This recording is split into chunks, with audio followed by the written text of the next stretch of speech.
Good afternoon. My name is Dr. Carolina Matos. I'm a lecturer in media sociology at the Department of Sociology at City University, London. My research interests are in the area of media and democracy, gender and development, international communications and journalism.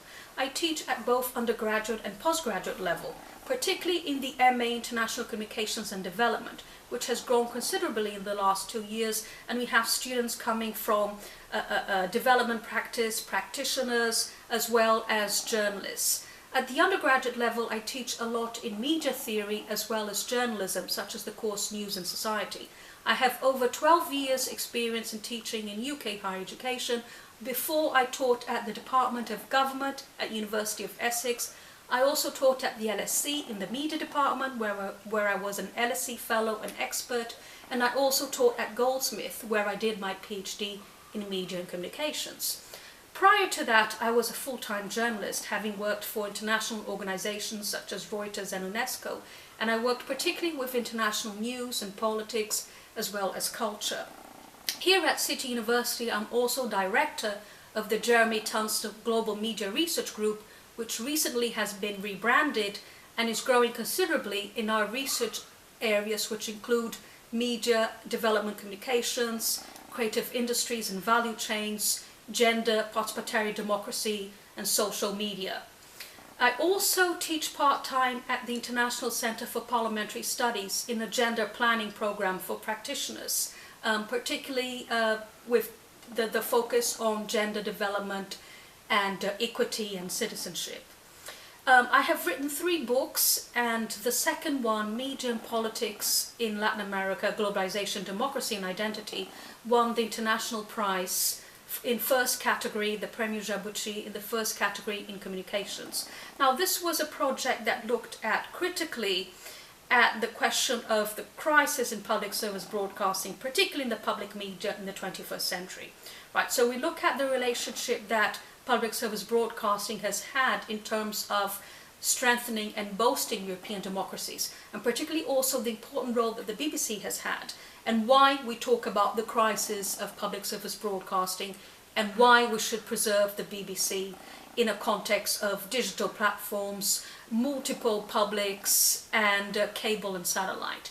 So this debate is pursued in depth in terms of looking theoretically as well as historically at why public service broadcasting has been important to Europe, and in a sense of also looking at how it has influenced developing countries, particularly the case of Latin America, which is my case study.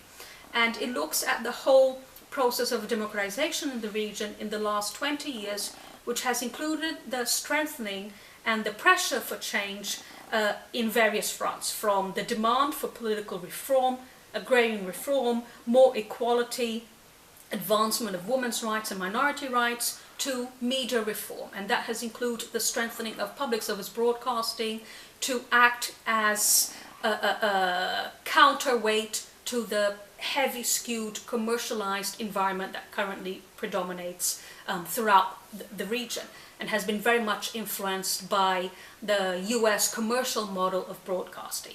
So this was the topic of my last research, which won a prize and has been adopted and translated into Portuguese and adopted by universities throughout the world.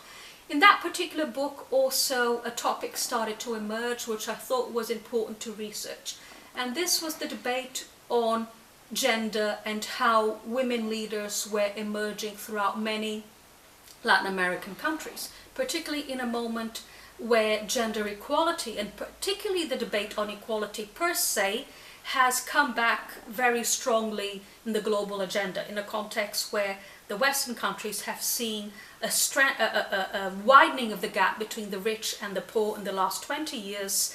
And this is very much discussed also in the context of Brexit and also the rise of Trump. So the whole debate on equality has come back to the agenda, both in a national and local context as well as globally. And so I thought this was an important area to tackle and to research. So this has been the topic of my 3rd book, which has come out now recently in the end of the year 2016, called Globalization, Gender Politics and the Media.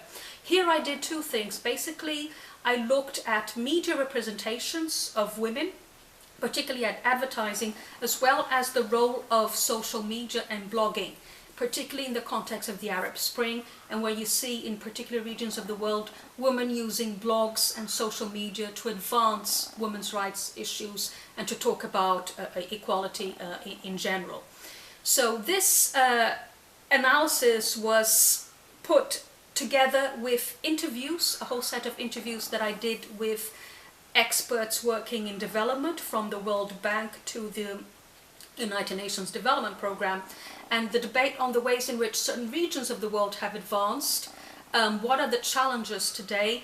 How can the media have a wider role in advancing gender?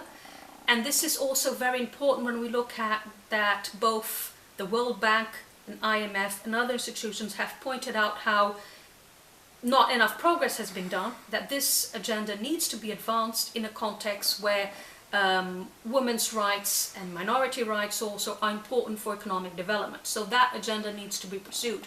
In the case of the UK, this has already been recognised by the UK government, and previously David Cameron had promised that the gender pay gap in the UK, which at the moment is at its lowest level, will be overcome in a decade. So what I propose for the BBC to do, which I think is important, is to discuss that debate in a few stories that can be direct and that can actually explain this to the wider public. In a context where we're talking about the relationship of Britain to the rest of the world in the post-Brexit scenario, we are also talking about how can we make society more equal? How can we continue to advance on the equality agenda? How can we continue to create a society which can benefit all people?